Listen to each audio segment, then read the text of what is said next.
best friends, so for today's video magluluto tayo ng ulam. Hindi ko alam kung anong tawag dito sa lulutuin ko, basta nilagyan ko lang siya ng cauliflower. So ito na nga mga best friend, niluluto ko na nga ito ditong yung baboy na hiniwa ko lang into long pieces. Nga naman si long, basta pahaba yung paghiwa ko, bahala na kayo kung gaano kalaki ang inyong hihiwain, paano nyo hihiwain. Magkanya-kanya muna tayo ngayon, basta ganito ang hiwa na ginusto kong hiwain. So niluluto ko lang dito ang pork mga best friend. Hindi naman talagang totaling lutong-luto, basta igigisa or whatever. So syempre mabilis tayo kailangan natin tanggalin dito sa kawali para mamaya okay na yan. Iset aside lang muna natin mga best friend, tapos saka natin isunod yung atay ng baboy. Bakit ang mahal ng mga bilihin? Talaga naman mapapawaw ka na lang talaga sa mga presyo. So itong baboy na ito, atay pala ng baboy. Atay po ito ng baboy, nabili ko lang po ito ng 187 pesos. So syempre suki na ako doon sa aking binibilhan, maikwento ko lang, naging 180 na lang. Tinanggal niya lang naman yung 7. So kapag okay na siya, ganyan na ang kanyang texture mga best friend, tanggalin muna natin dito sa ating kawali. Hindi ko alam kung anong tawag dyan, kaldero, basta iset aside uli natin, tas maglalagay tayo ng mantika. Mantika yon mga best friend ha, Saka natin isusutay itong ating sibuyas, kamatis, at saka yung bawang with siling green. Pwede naman ninyong hindi lagyan ng siling green kasi gagamit din tayo dito mamaya ng chili oil.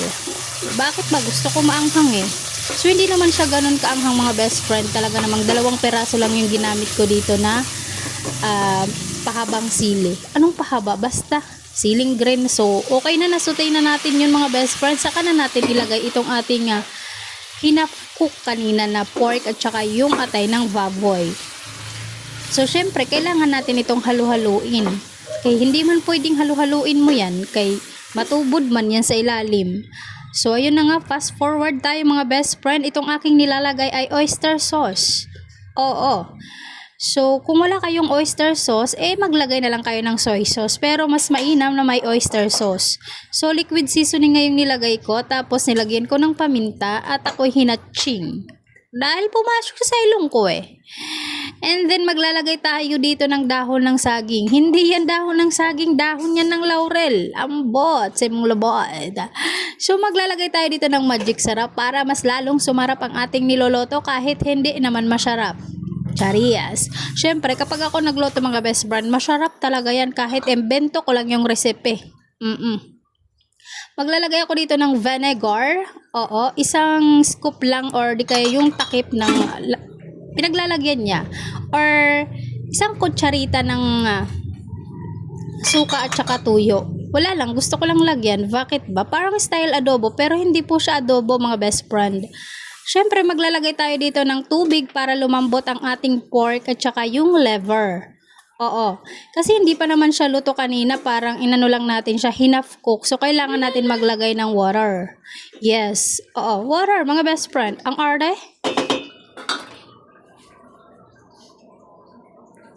So takpan muna natin ito mga best friend at hayaang maluto.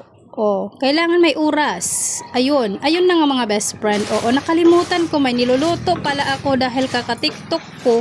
Nakalimutan ko, wala nang sabaw. Ay ambot sa mo haoy. Ay nako, naalala ko, nangangamoy na. Hala uy, sabi ng aking isipan. Wala tayong magagawa. So maglagay na tayo dito ng cauliflower. So itong cauliflower mga best friend, nabili ko lang siya ng 1 peraso. Alam nyo ba kung magkano? 190. Nga naman Pero in fairness, masarap siya kaysa dun sa broccoli. Dahil wala nga po akong makitang broccoli kanina dahil sobrang aga pa po. So ayun na lang yung binili ko, cauliflower. So naglagay din po ako dito ng spring onion o dahon ng sibuyas. Diba? Tinagalog, in English ko pa. Pag hindi mo pa na-gets yun, ang bot na laang sa imuha So takpan natin mga best friend para ma-steam ang ating cauliflower. Para maluto siya ng bonggam-bongga. Pero mas mainam wag mo siyang lutuin ng bonggam-bongga kasi para siyang naglalantutay or overcook. So yun na nga, naglagay na nga ako dito ng chili flakes mga best friend or chili oil. Dahil kung wala naman kayo niyan, okay lang naman yun mga best friend. Pwede na kayo dito maglagay yung literal na sili, yung siling pula. Hahalukayin lang natin ito ng todo-todo para naman mag-combine yung anghang dito sa ating recipe, sa ating niloloto mga best friend. So kapag okay na yan, okay na yan. Huwag mo nang pilitin na hindi pa okay kay yung gas mahal. Char. Cauliflower. Wala kasing broccoli. So, cauliflower. Tama ba? O wrong grammar tayo. Cauliflower. Cauli. Basta. Para siyang broccoli. Pero hindi daw to broccoli. Sabi ni Kuya. Ito daw ay cauliflower.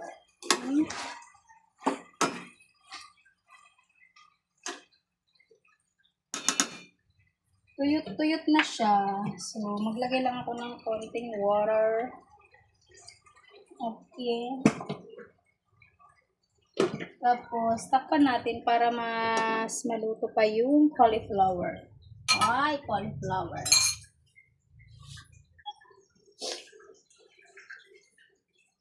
So, next naman talaga naman. Ay, mahulog ka pa.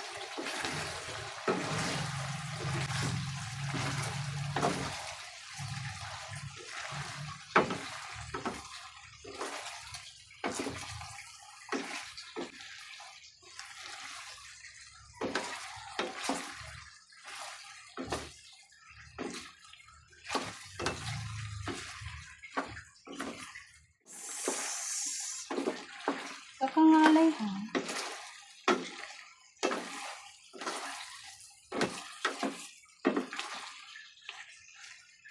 Lami. Lami kaayo ang ating sudan for today's video. Okay na to. Thank you for watching and don't forget to like, subscribe. Bye!